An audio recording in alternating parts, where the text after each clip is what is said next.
Scream 5, V for 5.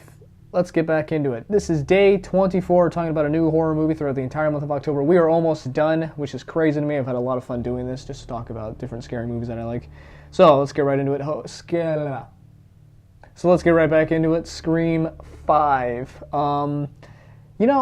Scream 5 was actually the first Scream movie I saw, okay? So you can say whatever you want about not seeing the first 4, which is kind of the case. There's a couple within the 4 I haven't seen. That's beyond the point.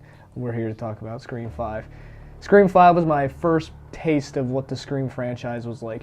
And I will be honest, it took me a few minutes to kind of buy into the meta-ness of it, I guess, with how meta they were being. It's like, well, in every scary movie, X, Y, and Z happens, and they just go through all these different stereotypes. And I'm like, that's really stupid, is what I thought when I first saw that. But eventually, as the movie goes on, I just said, you know what? I'm going to buy in. And the only reason I saw Scream 5 was because it was the most accessible one to watch at the time. Just because all the first 4 were on like streaming services that I didn't have at the time, but Scream 5 was in the $5 bin at Walmart, so I figured, you know what? Scream 6 is coming out and I'd like to see it. Let's just watch Scream 5. No biggie, right? And so yeah, here we are today.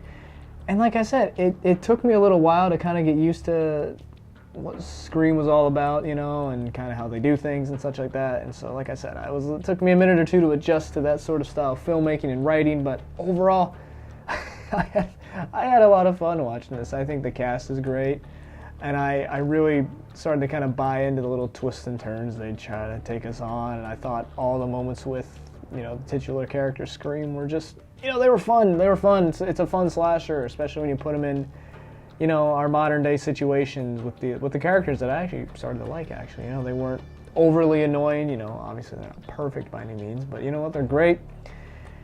And so yeah, Scream 5 was it's just a nice modern taste of relative modern horror nowadays. So yeah.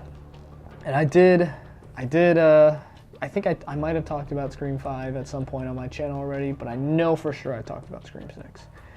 So yeah, anywho, again, Scream 5 is one of those, it's just a nice atmosphere movie, it's a great one to just kind of throw on either as like background, or maybe you can just watch it with your friends at night, You can just sit down, you can watch it, you can have a ton of fun with it. And so I would highly recommend going out and checking out Scream, especially if you're a fan of the franchise, or just dumb horror is what I could probably call it, or if you're like a Jenna Ortega fan, or if you're in that sort of realm, wherever.